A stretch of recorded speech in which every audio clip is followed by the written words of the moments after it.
میں دودھ پتی کا شوقین تھا، لیکن اب سے قہوہ چائے شروع کی ہے، گرین ٹی پی رہا ہوں کافی عرصے سے۔ پیٹ شاید بڑھنا شروع ہو گیا، حلوہ زیادہ کھانا شروع کیا میں نے والد صاحب کے بعد دیکھوں گا کھانا، تو اب گرین ٹی اور قہوہ کو پسند کرتا ہوں، اور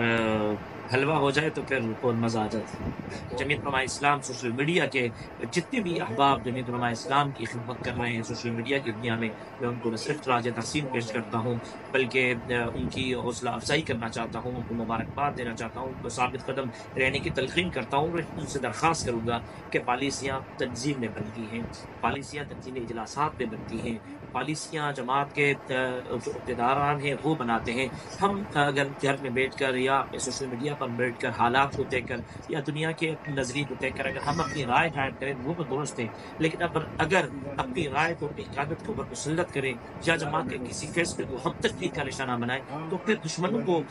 موقع مل جاتا ہے۔ اگر اپنے ہی دوست اپنے ہی فیصلے کو تنقید کا نشانہ بنائیں گے، اپنے ہی دوست جماعت پر اعتراضات اور سوالات اٹھائیں گے تو دوسروں کو تو موقع ملے گا۔ اول ظفر صاحب اور راشد سمرو صاحب آپ کو 18 کو ایک اسٹیج پر ایک ساتھ نظر آئیں گے، لیکن جلسے بظاہر تو جلسے نظر آتے ہیں، لیکن جن کے خلاف ہو رہے ہیں ان کے پیٹ میں ان جلسوں سے بہت زیادہ مروڑ ہے۔ ان کو عوامی جدوجہد کے ذریعے، سیاسی جدوجہد کے ذریعے، جمہوری جدوجہد کے ذریعے سلیکٹڈ اور ریجیکٹڈ حکمرانوں کو نہ صرف گھر بھیجیں بلکہ نکے کو بھی بتائیں کہ آپ قبول نہیں، اور نکے کے ابے کو بھی بتائیں کہ آپ اپنا کام کریں، آپ کا کام عوام پر ان کے بیٹوں پر مسلط کرنا ہے۔ بسم اللہ الرحمن الرحیم۔ سب سے پہلے تو میں آپ کا بہت مشکور ہوں کہ آپ نے اپنے محبت کا اظہار کیا اور میری آواز اپنے فالوورز تک پہنچانے کی کوشش کی۔ اللہ رب العزت آپ کی محبت کو خلوص کو اپنی بارگاہ میں منظور و مقبول فرمائے۔ یقین جانیے کہ شہید والد رحمہ اللہ کی شہادت کے بعد جس کیس کے مرحلے سے اور عدالتوں سے ہم گزر رہے ہیں وہ ہمارے لیے بہت بڑا امتحان ہے۔ میں نے زندگی میں پہلی مرتبہ عدالت کو اپنے شہید والد کی شہادت کے بعد دیکھا۔ اس سے پہلے کبھی بھی زندگی میں اتفاق نہیں ہوا، اور ہمارے آنکھوں کے سامنے ہمارے شہید والد کے قاتل موجود۔ بسم اللہ الرحمن الرحیم۔ سب سے پہلے تو میں آپ کا بہت مشکور ہوں کہ آپ نے اپنے محبت کا اظہار کیا اور میری آواز اپنے فالوورز تک پہنچانے کی کوشش کی۔ اللہ رب العزت آپ کی محبت کو اور خلوص کو اپنی بارگاہ میں منظور و مقبول فرمائے۔ یقین جانیے کہ شہید والد رحمہ اللہ کی شہادت کے بعد جس کیس کے مرحلے سے اور عدالتوں سے ہم گزر رہے ہیں وہ ہمارے لیے بہت بڑا امتحان ہے۔ میں نے زندگی میں پہلی مرتبہ عدالت کو اپنے شہید والد کی شہادت کے بعد دیکھا۔ اس سے پہلے کبھی بھی زندگی میں اتفاق نہیں ہوا کہ کبھی میں عدالت میں جا کر جج صاحب کے سامنے کھڑا ہوا ہوں، اور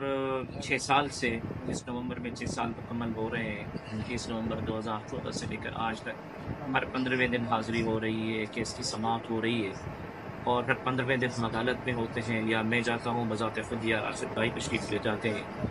اور ہمارے آنکھوں کے سامنے ہمارے شہید والد کے قاتل موجود ہیں۔ یوں 5، 6، 8، 10 فٹ کے فاصلے پر جنہوں نے اقرار جرم کیا ہے کہ ہاں ہم نے یہ جرم کیا ہے، اور وہ خود انہوں نے قبول کیا ہے، اور ریاست نے کہا کہ یہ آپ کے مجرم ہیں، پولیس نے کہا یہ آپ کے مجرم ہیں، ریاست نے ان کو پکڑا ہے، پولیس نے پکڑا ہے، اور انہوں نے عدالت میں ان کو کھڑا کیا ہے۔ جب ریاست کہے کہ یہ آپ کے مجرم ہیں، پولیس کہے کہ یہ آپ کے مجرم ہیں، اور وہ خود اقرار جرم کرے، اور ہم نے خود جب اپنے وسائل اور ذرائع اور اپنے احباب کے ذریعے اپنے شہید والد کے قاتل کے پاؤں کے نشانات اٹھائے تو وہ بھی کہیں پہنچے ہیں۔ البتہ یہ سب کرائے کے قاتل، لیکن اس کے باوجود جس روی سے یہ کیس چل رہا ہے اس پر نہ صرف بحیثیت ایک بیٹے کے مجھے تشویش ہے، بلکہ پوری جماعت تذبذب کا اور بہت بڑے اشتعال کا شکار ہے۔ لیکن ملک میں سمجھتا ہوں کہ سب سے بڑا فقدان اس وقت جہاں تعلیم کا، صحت کا، صفائی کا، گڈ گورننس کا ہے، وہیں ہمارے ملک میں انصاف کا بھی بہت بڑا فقدان ہے کہ یہاں جو ہے وقت پر انصاف نہیں ملتا، اور اس وجہ سے یہاں جرائم میں اضافہ ہو رہا ہے، اور لوگ قتل میں اضافہ ہو رہا ہے، اور لوگوں کا عدالت سے اعتماد اٹھ رہا ہے، اور لوگ خود اپنے ہاتھ میں ہتھیار اٹھا کر اپنے والد کا، اپنے بھائی کا، اپنے رشتہ داروں کا خود انتقام لیتے ہیں۔ انتقام کا شرح اس لیے بڑھ رہا ہے کیونکہ عدالتوں سے لوگ مایوس ہو رہے ہیں۔ تو بہت بڑا امتحان ہے، اور ثابت قدم یہ کیس بہت مضبوط ہے، چل رہا ہے، نا امید نہیں، اللہ رب العزت کی ذات سے بہت امید ہے۔ انشاءاللہ وہ دن ان قریب آنے والا ہے جس دن یہ کرائے کے قاتل انشاءاللہ کیفر کردار تک ضرور پہنچیں گے۔ یہ اعصابی جنگ ہے، جس کے اعصاب کمزور ہو گئے وہ ہار گیا، جس کے اعصاب مضبوط رہے وہ جیت جائے گا. ہمارے اعصاب بھی مضبوط ہیں, حوصلے بھی بلند ہیں, اور انشاءاللہ ہر محاذ پر شہید والد کے نہ صرف قاتلوں کے ساتھ اپنی اس سے انتقام کو جاری رکھیں گے, بلکہ شہید والد نے جو مشن چھوڑا ہے اس کو انشاءاللہ پائے تکمیل تک پہنچانے کے لیے محنت اور جدوجہد جاری اور ساری رکھیں گے. منتخب حکومت کے خلاف احتجاج میں سمجھتا ہوں شاید مناسب نہیں ہوگا. ہم اس کو تو منتخب سمجھتے ہی نہیں. ہم تو پہلے دن سے اس کو سلیکٹیڈ کہہ رہے ہیں, ہم تو پہلے دن سے اس کو ریجنٹیڈ کہہ رہے ہیں. ہم تو یہ کہہ رہے ہیں کہ اس کو ہمارے سر پر بٹھایا گیا ہے, اور جس طرح ملک کے انتخابات ہوئے, ملک کی تاریخ کے ترین انتخابات, لاڑکانہ میں آپ نے خود دیکھا کہ میرے بھائی راشد صاحب وہاں الیکشن لڑ رہے تھے, 2 دن کے بعد ہمیں جو ہے وہ رزلٹ ملے ہیں, اور وہاں جن لوگوں نے کورٹ کے احاطے کے اندر بیٹھ کے گنتی کی, وہ ویڈیو منظر عام پہ آئی کہ فرشتے بیٹھ کر ووٹوں کی گنتی کر رہے تھے. تو یہ تو سلیکٹڈ حکومت ہے نہیں, عوام کی حکومت ہے نہیں, عوام کی منتخب نمائندے ہے نہیں. ہم ان کو ریجیکٹڈ اور سلیکٹڈ سمجھتے ہیں. جب ووٹ پر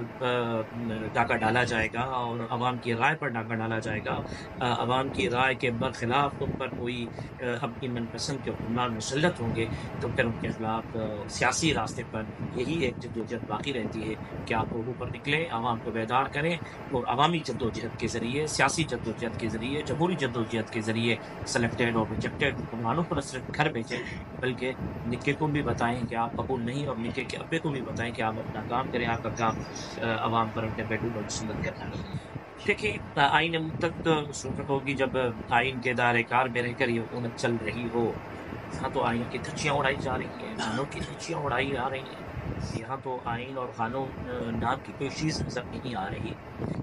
آئینی مدت تو ہم نہیں چاہتے کہ یہ آئینی مدت پوری کریں, تو نہیں چاہتے کہ یہ پارلیمانی مدت پوری کریں, کیونکہ یہ آئین کے ذریعے آئے نہیں, یہ قانون کے ذریعے آئے نہیں, یہ پارلیمنٹ میں جبری طور پر آئے ہیں. لیکن اصل جو ہماری جدوجہد ہے وہ پس پردہ وفدوں کے خلاف ہے,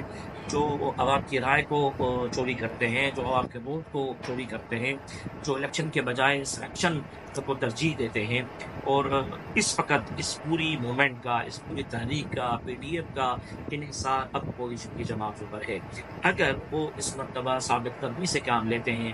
تو ہم انشاءاللہ آت یا فار والی پوزیشن میں آ جائیں گے. اب یہ منحصر ہوتا ہے باقی سیاسی جماعتوں کا. جہاں تک بات ہے جمعیت علماء اسلام کی, ہم نے جو اپنا سکہ میں سمجھتا ہوں اس 2 سالوں میں منوایا ہے, تو شاید کبھی ہماری جماعت کو اتنی پذیرائی ماضی میں ملی ہو. جو لوگ یہ سمجھ رہے تھے کہ ہم نے جمعیت علماء اسلام کی سیاست کو ختم کر دیا, مولانا فضل الرحمان صاحب کی سیاست کو ختم کر دیا,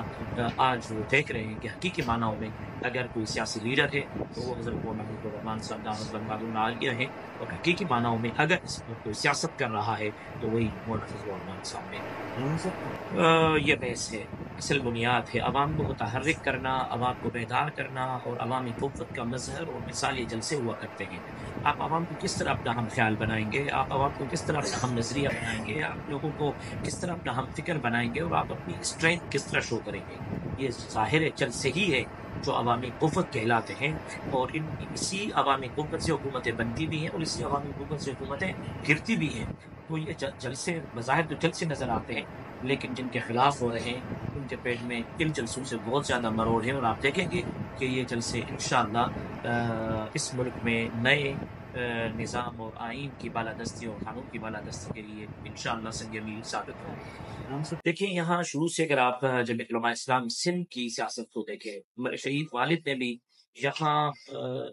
جماعت کے نظریے کے تحت جو سندھ کی بات کی, سندھ کے حقوق کی بات کی, قبائل کی بات کی, حمایت حقوق کی بات کی, قوم پرستوں کی بات کی, سندھ کے وسائل کی بات کی, سندھ دریا کی بات کی, کالا واقعیت کے حوالے سے جو ان کا واضح موقف تھا کہ وہ پہلے عالم تھے جنہوں نے ایک سب سے زائد یعنی کے نام سے کالا واقعیت کے خلاف شرعی فتویٰ لیا کہ یہ شرعی طور پر حرام ہے. یہاں ہم نے سندھ میں ہمیشہ لوکل سطح کو دیکھ کر اور لوکل معاملات کو, لوکل حالات کو دیکھ کر ہم نے یہاں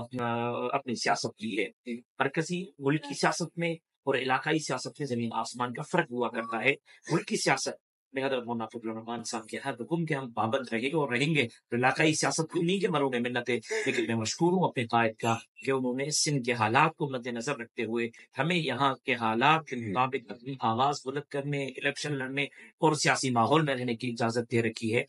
برعکس میں اگر جمعیت علماء اسلام کا کوئی اتحاد بنا، جس طرح بھی بنا ہے پی ڈی ایم، تو آپ کو نظر آئیں گے کہ بلاول بھٹو صاحب اور راشد سمر صاحب آپ کو 18 کو ایک اسٹیج پر ایک ساتھ نظر آئیں گے. لیکن اگر عوام کی بات ہوگی، عوامی حقوق کی بات ہوگی، سندھ کی بات ہوگی، سندھ کی ترقی کی بات ہوگی، تو ہم جس کو غلط سمجھیں گے وہ کے خلاف الیکشن لڑیں گے. جمعیت علماء اسلام ایک الگ جماعت ہے، اتحاد کرتے بھی ہیں اور اتحاد ٹوٹتے بھی ہیں، لیکن جمعیت علماء اسلام خود ایک جماعت ہے اور پلیٹ فارم سے اپنی جماعت کے قابل نشان الیکشن لڑنے کا حق حاصل ہے. ہمارا لاڑکانہ گھر ہے، ہمارا لاڑکانہ گڑھ ہے، صوبائی ہیڈ کوارٹر ہے. لاڑکانہ سے الیکشن لڑنے کو اگر کوئی یہ سمجھتا ہے کہ ہم بلاول کا مقابلہ کرتے تو بھلے سمجھے، پھر ہم اپنے گھر سے الیکشن لڑ رہے ہیں اور عوام لاڑکانہ عوام نے ہمیں جس انداز میں محبت دی ہے وہ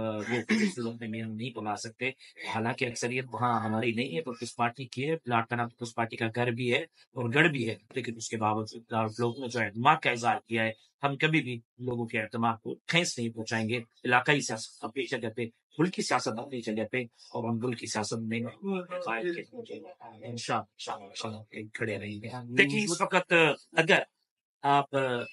نظر گھمائیں تو حقیقی معنوں میں اگر عوامی جماعت اگر کوئی اردو پر کوئی تحریک چلاتے ہوئے نظر آ رہی ہے تو سمجھتا ہوں باقی غباروں میں سے ہوا نکل چکی ہے.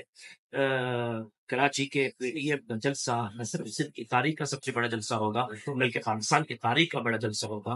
عمران جماعت پیپلز پارٹی بھی بھرپور محنت کر رہی ہے اور محنت کر رہے ہیں. انشاءاللہ کراچی کا جلسہ عمران خان کے تعریف میں آ رہی تھی. دیکھیں جمعیت علماء اسلام کی سوشل میڈیا یا ہمارے سوشل میڈیا کے نوجوان جو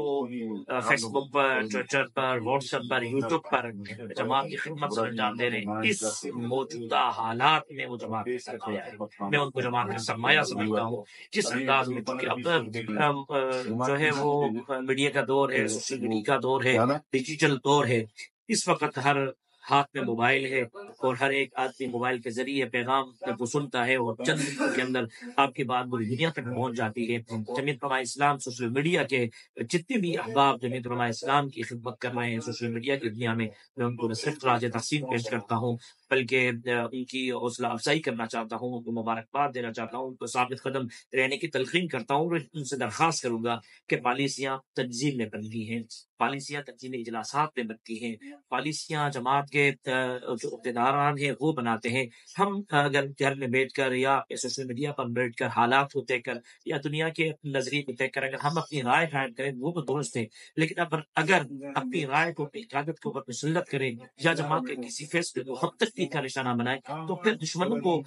موقع مل جاتا ہے. اگر اپنے ہی دوست اپنے ہی فیصلے کو تنقید کا نشانہ بنائیں گے، اپنے ہی دوست جماعت پر اعتراضات اور سوالات اٹھائیں گے تو دوسروں کو تو موقع ملے گا. جماعت کا فیصلہ ضروری نہیں کہ ہماری سمجھ میں آئے. بہت سارے فیصلے ایسے ہوتے ہیں جو ہمارے سر سے اوپر گزر جاتے ہیں. تو الامیر شریعت کا حکم بھی یہ کہ امیر کی اطاعت کریں، سمجھ میں آئے پھر بھی اطاعت ہے، سمجھ میں نہیں آئے پھر بھی اطاعت. اگر ہم جمعیت علماء اسلام کے کارکنوں اور اپنے آپ کو جمعیت علماء اسلام کا کارکن سمجھتے ہیں تو پھر ہماری سوشل میڈیا پر مہم جوئی جماعت کے قواعد، اصول، دستور اور منشور اور قائدین کے ہر فیصلے کے مطابق ہونی چاہیے. اپنی رائے کو جماعت کا فیصلہ بنانے کی کوشش نہ کریں بلکہ جماعت کے فیصلے کو اپنی رائے کے مطابق لوگوں تک پہنچانے کے لیے ہمیں محنت اور جدوجہد پر کوشش کرنی چاہیے. میں دودھ پتی کا شوقین تھا لیکن اب سے کہوا چائے شروع کی ہے، گرین ٹی پی رہا ہوں کافی عرصے سے. پیٹ شاید پڑھنا شروع ہو گیا، حلوہ زیادہ کھانا شروع کیا میں نے والد صاحب کے بعد دیکھوں گا کھانا، تو اب گرین ٹی اور قہوہ کو پسند کرتا ہوں اور حلوہ ہو جائے تو پھر اور مزہ آتا ہے.